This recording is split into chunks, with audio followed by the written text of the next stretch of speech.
If I was describing our space, I would say that it is a shared atrium design with an expansive mezzanine which allows connection across the school, facilitating cross-age, cross-ability. It allows people to move freely within the space.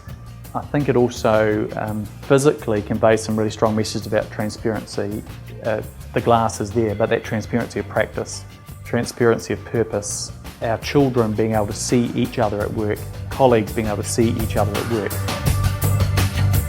For us as a school, it was always about the pedagogy that came out of property and the opportunities property offered for learning, so it was never about a nice gleamy building. So as part of the background, as well as visiting schools and speaking to colleagues, it was also doing some reading.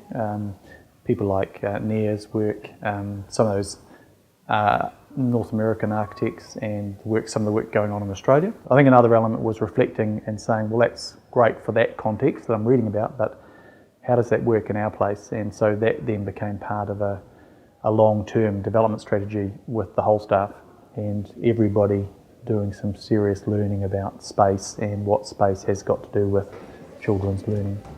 Well, we had a series of actual staff meetings, and so they were very focused on what was the purpose of the existing spaces we had, how did those spaces work and what were the limitations of those spaces, what would we like to do or what do we think we could do if we had some sort of collaborative space that we could all make use of.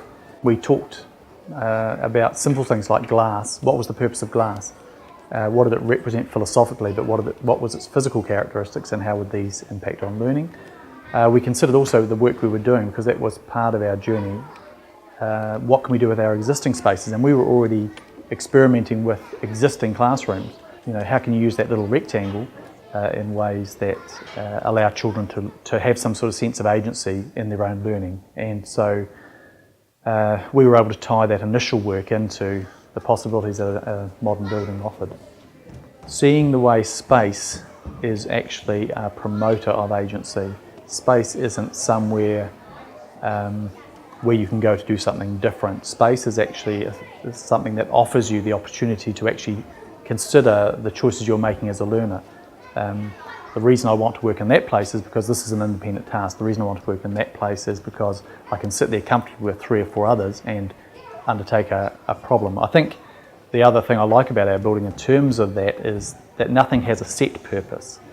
Everything is very flexible, and an independent space for one child can 2 minutes later be a little workspace for 3 or 4 children. I think we've deliberately tried to have a variety of space types, but we've allowed children to think about the way that space will be used, and so in that sense the space becomes a promoter of agency and it makes children more reflective about the way they're using space. Throughout the school, the seniors are always out in Te Manawanui. Our juniors are working with them, or they can see them working there. We don't have to worry too much about the work that they're doing out there, because they know what they need to do, and they're taking the ownership of it and working along with the space as we are. One of the things that really excites me about our new development is every classroom will link directly through expansive glass into this big collaborative space, and we'll have a strong sense of one school, very united, all connecting into the big heart, all sharing in that learning experience. Physically, the space has done something at a deeper level in the school culture. I see an acceleration in the way teachers think about space as a result of this development.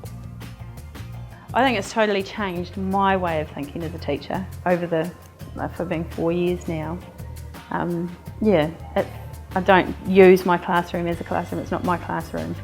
It's a space that I work in, and I work in Te Manawanui is another space I work in, and I'm not the traditional teacher that I started out as.